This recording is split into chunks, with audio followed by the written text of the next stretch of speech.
Welcome to The Lead, the new Lines magazine podcast. I'm Faisal Al Yafai, and this is a podcast where we delve into the biggest ideas, events, and personalities from around the world. With this episode, we're continuing a series on the American experiment, exploring the ideas and forces shaping the United States in the second Trump era.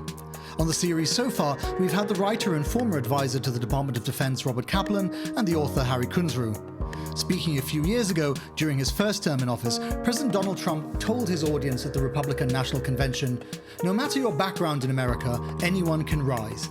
With hard work, devotion, and drive, you can reach any goal and achieve every ambition."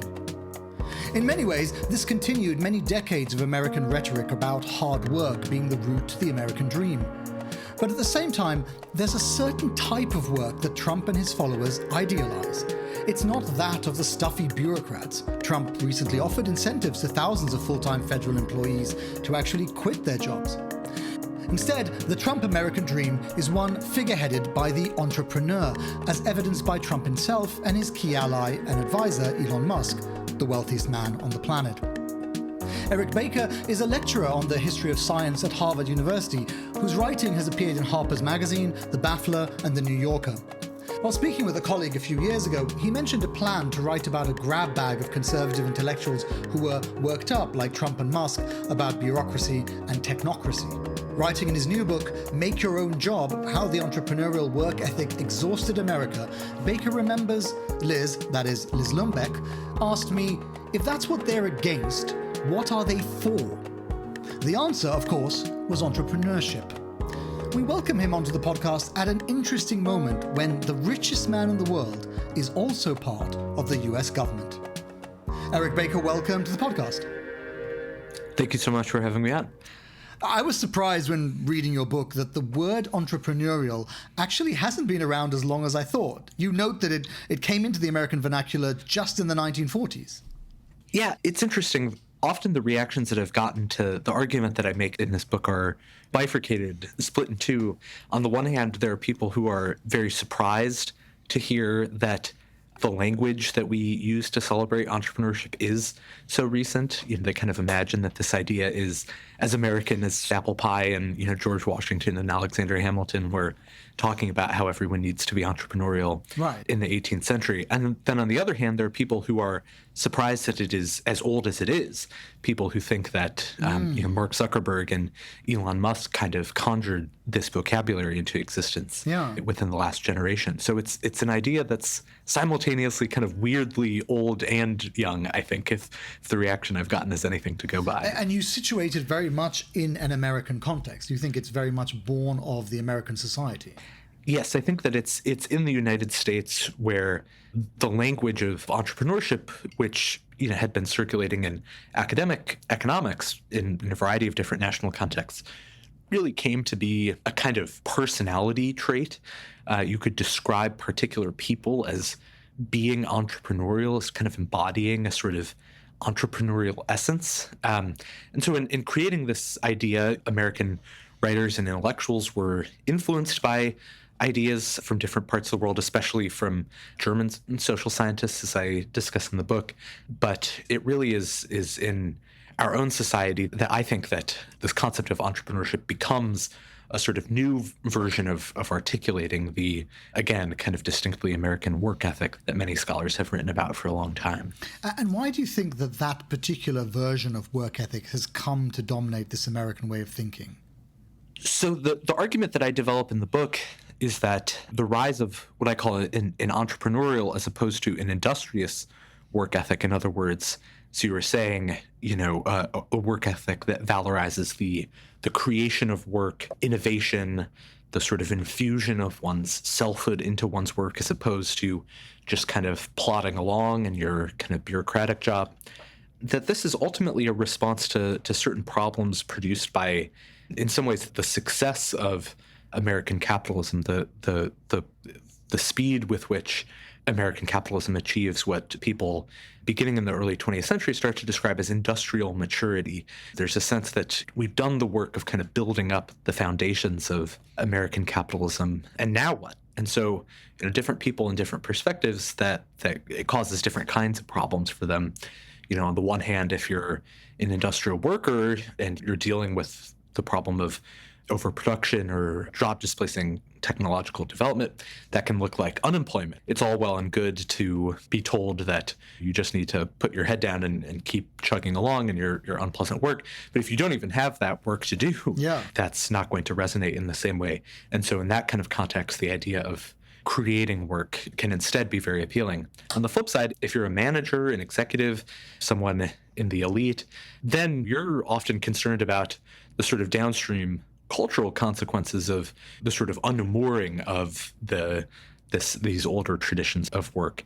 If workers increasingly come to feel superfluous, if these old cultural codes explaining why people should devote themselves to their work lose their intuitive appeal, then you can find yourself with a great deal of unrest or potential sort of radical political activity on your hands. And so then this becomes a kind of managerial, or more generally a kind of ideological problem that you need a solution to. How can we rediscover the value of work or a vision of good work in an age when, from the perspective of a previous generation or two, we've actually done a lot of the work that seems socially necessary to achieve a kind of thriving industrial society. Yeah, and the public conversation seems much more on the side of those in the managerial class than it is on the side of those people who are doing the factory work.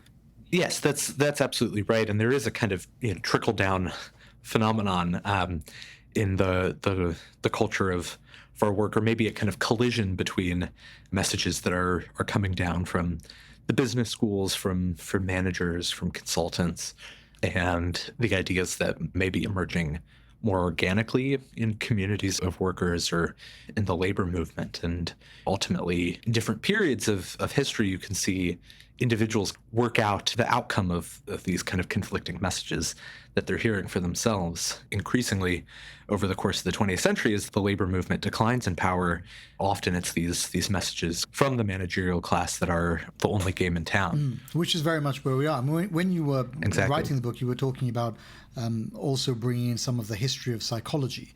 And that's because there is this kind of overlap between the entrepreneurial work ethic and then also this very American idea of personal development, of self-actualization. Yeah, that's right. I think that this is to add another answer to your previous question. Why is this a distinctly American story? There is in some ways a distinctly American, 20th century American kind of romance with psychology. Psychology becomes almost a kind of substitute or displacement for traditional religious authority in the 20th century as a guide for, how to live your life, what it means to have a good life in the first place. And psychology is, I think, the idiom or the language in which our celebration of entrepreneurship is articulated, and that remains true today. The book ends up discussing the positive psychology movement and its institutional relationships with the tech industry and with finance, and this idea that entrepreneurship, unlike an older work ethic that may have been about religious duty, entrepreneurship is about these kind of personality attributes that are a bit more conceptually novel, and they kind of have to do with psychological health, personal development, fulfillment, and even personality itself. It's often the people who I write about in this book, again, spanning the 20th century, they describe entrepreneurial work in terms of personality. That's a distinctly psychological concept, the sense that there's something about your kind of psychology that you're putting into your work, and that you'll reap some kind of psychological reward from doing so. This is a very new way in the modern American context of thinking about what makes work I thought worthwhile. That part was really intriguing, because there is an aspect of it that's it had become intellectually synonymous with leadership, with this idea of charting your own path. Yeah. But then in the era that we are now talking about, it is literally synonymous with leadership. I mean, you saw the inauguration of Donald Trump, and he was surrounded by these entrepreneurs, very, very wealthy people. But when people conceptualize those individuals, they don't think of them merely as managers of a big company. They think of them as people who have somehow not only achieved wealth, but they've achieved leadership at the exact same time, because in their telling, they have followed the thing that they love to do. Yeah, that's exactly right. And again, entrepreneurs, it's a new word. It's a loan word from French. It took a long time to sort of insinuate itself into the vernacular. And so a lot of the time in the early 20th century, people who are trying to talk about what we would today call entrepreneurship, or what writers in French or German they're reading would have called entrepreneurship, they instead use these kind of English workarounds, and the most important is leadership. And sometimes people writing in an academic context will be very forthright about this. They say entrepreneurship, the entrepreneurial function is just what leadership means, in the context of a business. And by leadership, they mean not just literally having kind of decision-making ability, but being a certain kind of strong, powerful leader, really sort of impressing on a group your sort of force of will. And for some of these people in the early 20th century, that idea of leadership goes to very ominous places. And there are advocates of entrepreneurship in this book in the early 20th century who do end up supporting fascism in Europe. So it's I think especially ominous to me to see a group of people for whom their understanding of entrepreneurship really does kind of feel fresh out of this context, where it comes to be a way of using the authority that business leaders and managers are allowed to accrue in our society as a means of sort of legitimating their ambition to rule the world and impose their will on society on even larger scales. Do you see any overlap between the ideas that we're talking about and the people who are currently in and around government? Yeah, I think unquestionably. I mean, Musk talks incessantly, has for years, about the virtues of entrepreneurship, and especially the relationship between entrepreneurship and working hard, work ethic, which is the central theme of the book. Elon Musk would completely assent to the idea that entrepreneurship is a kind of a sort of reinvention of the traditional work ethic for the modern era. And this is why he talks about how much he works. He talks about how the federal government bureaucrats they took the weekends off, but his minions in Doge, they're going to work straight through the weekend, put in 120-hour weeks. I mean, this is the entrepreneurial work ethic in action. Right. I mean, are you skeptical of that idea? You mentioned Elon Musk a few times in the book. And in particular, you referenced this 2018 tweet where he says, nobody ever changed the world on 40 hours a week, but if you do what you love, it mostly doesn't feel like work. Well, I'm skeptical of the idea for a variety of reasons. First of all, I'm skeptical that these Doge employees are actually putting in 120 hours of pure work yeah. a week. Yeah, exactly. I think that one way that you can tell that there's a kind of, conspicuous dimension to this, they're kind of performing, is the way that they claim to take on workloads that I think really get up against the limits of physiological possibility, especially given the amount of time that these people also spent on the internet or video gaming. Yeah. But on the flip side, I also think that premise is not right. I mean, in that quotation you read, the kind of key word, he says, it, and in parentheses, mostly doesn't feel like work. And this is a kind of crucial hedge. Of course, it is the case that there are things that we all enjoy doing that we don't experience as a kind of imposition. But often when it comes, when you try to make that into a job in the formal sense, that brings all kinds of additional constraints and often problems that really, I think, changes not just the sort of material conditions of what you're doing, but the way that we experience it. I think a lot of people have had the experience of converting a hobby into their job, and all of a sudden it doesn't quite feel the same. Yeah, it turns out it's a job. Exactly. Yeah. I a lot of the work that I do is stuff that I really enjoy. I love writing, I love speaking, I love teaching, but when you have to do it to put food on the table, it changes your relationship to it. When you have a boss who has the ability to decide whether you're going to be able to keep doing your work or how much you're going to get compensated for it, this all matters. And often I feel like the result of these messages is that when people say, I'm kind of annoyed that my boss is making me work overtime or has slashed our healthcare benefits or something, but I'm doing what I love, so why should I complain? I should be happy. And they blame themselves for not fully reaping the fruits of being able to do what they love, instead of accepting the fact that even if you do what you love, a job is still a job. Yeah, I want to dwell on that a little bit because I think that is the part of the book that isn't often discussed. It kind of goes under the radar in popular culture. We don't think very deeply about how our individual jobs are impacted by this much wider context in which those jobs appear. The easy way to think about it is, for some reason, we are all working a minimum of 40 hours a week, and we don't know where that number came from. We don't think too deeply about it. We just, that's how it is. That's the model. Yeah, that's exactly right. And we don't think about not only quantitatively why we're working so much, but why we're doing the kinds of work that we do. When the story that I tell in this book begins in roughly the 1890s in the United States, the vast majority of people in the United States are doing a very different kind of work than people are doing today. In the 1890s, the vast majority of people are spending their days either working in agriculture or making things, often making sort of heavy capital goods by this time. Today, we're talking about a fraction of the workforce. There's also a real sense that we've kind of made up this work to do for the sake of having work to do. And again, that's what the entrepreneurial work ethic tells us to do. You always need to be creating new work, precisely because work under capitalism is always liable to disappear in the blink of an eye. But this process of constantly creating new work to do to kind of stay one step ahead of the market, I think it often leaves people bewildered about what the actual purpose or value of the work that they've wound up doing is.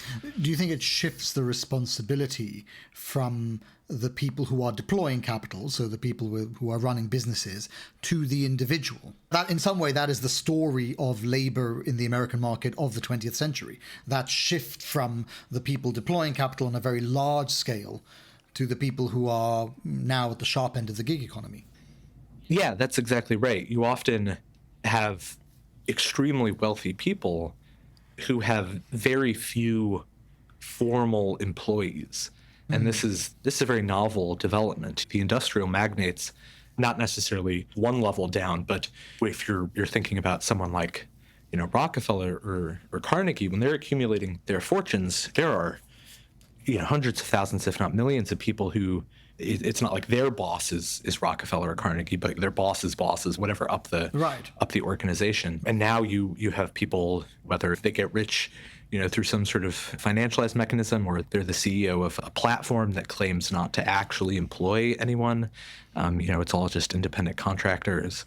In a very kind of structural way, the message that free market ideology has always rested on, that we're all just sort of participants in a market, meeting each other on the market, making kind of fair deals, that the way that economic life appears to us, of course, there are, I think, distortions built in. Uber drivers often do experience themselves as employers, even as employees, even though they're told that they're not. But that's a crucial shift, and it's not just a shift that happens by accident. I show in the book that there are management theorists and consultants and executives who are really pushing to move in this direction for exactly this reason, because they want people to experience, to think of themselves as entrepreneurs even when they're workers. Yeah, and because you brought up Uber, I mean, it's worth asking, why do they want that? So you quote the Uber executive Mina Harris, extolling the millions of, quote, fully fledged entrepreneurs that rely on our platform. But there is this tension between what the executives of Uber and other platforms like that promise to their entrepreneurial not quite employees, and what those not quite employees can actually gain from their relationship with the platforms. Yeah, so I think the question of why is twofold. There's, on the one hand, there's clearly a kind of crude financial calculation. We don't have to pay payroll taxes or health insurance or whatever. We don't have to pay people overtime. But on the other hand, I think there's also a kind of ideological gambit. If people really accept it, people do think of themselves as true independent entrepreneurs, then they won't organize for legal changes to force the company to make these payments that they'd otherwise have to make for full-time employees. They won't necessarily strive to join unions. I think that the first prong of this strategy has been more effective than the second. I mean, there's evidence that suggests that, there are a decent number of gig workers across platforms who do believe that they're misclassified, who have tried to form unions, to organize campaigns to redress misclassification. At the same time, I think more than sometimes we like to admit, there are a lot of gig employees who do think of themselves as independent entrepreneurs and who are skeptical of these efforts that their coworkers may be organizing. And that is part of why these companies are able to still get away with misclassification. Well, that's why I think we should look at this more closely, because it does sometimes feel as if perhaps this vision that has been put forward is one that is shared by a number of people. You write in the book, the greatest ideological accomplishment of the gig economy has been to conjure up perhaps the most convincing vision to date of an economy that is powered at its frontier by entrepreneurship, but simultaneously succeeds in expanding opportunities for entrepreneurship for those at the bottom of the class structure. So in simple terms for our audience, if you are talking about a platform like Uber, it is powered at the executive level by an entrepreneurship, but actually it creates opportunities at the bottom for those people who are part of that economy, the gig economy. Yeah, the image is of a society of universal entrepreneurship because there's no fundamental distinction between the kind of entrepreneur that the disruptive executives of the platform companies are and the kinds of entrepreneurs that the independent contractor gig workers are. And, again, I think it's easy to explain why there actually are all kinds of differences there. But that proposal that it's all entrepreneurship, it's just a question of scale or just a question of success, that's something that a lot of people accept, that resonates with people and structures the way that they talk. Do you think that vision is at its heart hollow?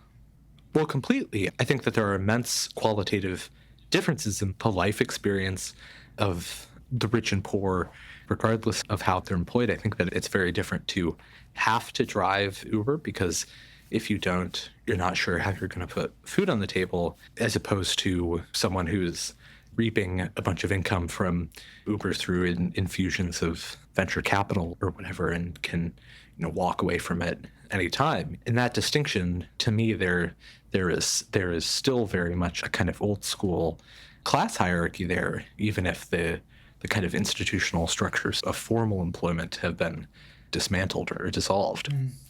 One thing I wanted to understand, so Finn, the producer, and I were talking about this beforehand, and we were trying to work out, I think we both read the book slightly differently, that I wondered whether you think, when you're thinking about this vision of entrepreneurship, do you think that the people have been duped into it, that it's a kind of intellectual cocaine, or do you think that they've come to accept it because there's no choice in an era of insecure work?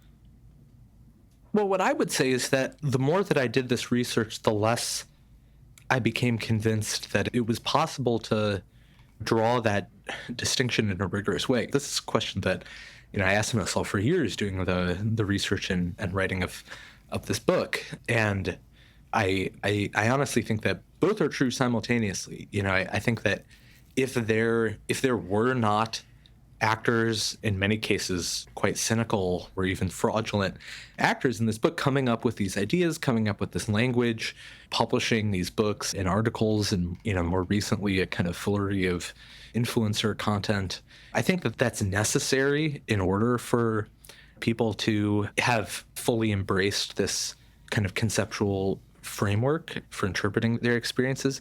But I think that it's also not sufficient. I think that it's not the case that people can convince anyone to believe anything. You can convince someone of anything, but there's a reason why there aren't hundreds of millions of Scientologists in the United States. At a certain point, there are limits to what you can convince people to accept kind of on faith. So I do think that the fact that entrepreneurship, the kind of gospel of making your own job, does have a certain kind of resonance to people experiencing economic insecurity, does help them to find often hope in sometimes desperate and precarious circumstances, and in some cases can actually work in a short-term way. I mean, it's far for me to deny that it's never been the case that someone has picked up a self-help book on entrepreneurship and has actually gone out and made a good job for themselves.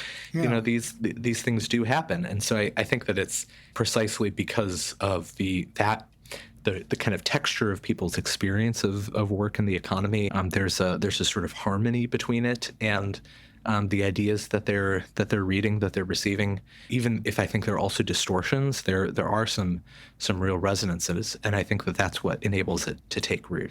This is why I wondered the extent to which this is a uniquely American phenomenon. You did a podcast with Harry Kunzro, who we've also had on the show, and in that podcast you said that if you travel to any place with a kind of nascent sense of itself as developing, industrializing, modernizing, I do think that the culture of entrepreneurialism increasingly seems to come with it. And I agree with that. I think that the culture of entrepreneurialism, even though it may be rooted in a particular American experience, I think it has found its way into all sorts of, many different parts of the world, simply because of the nature of work in the modern era.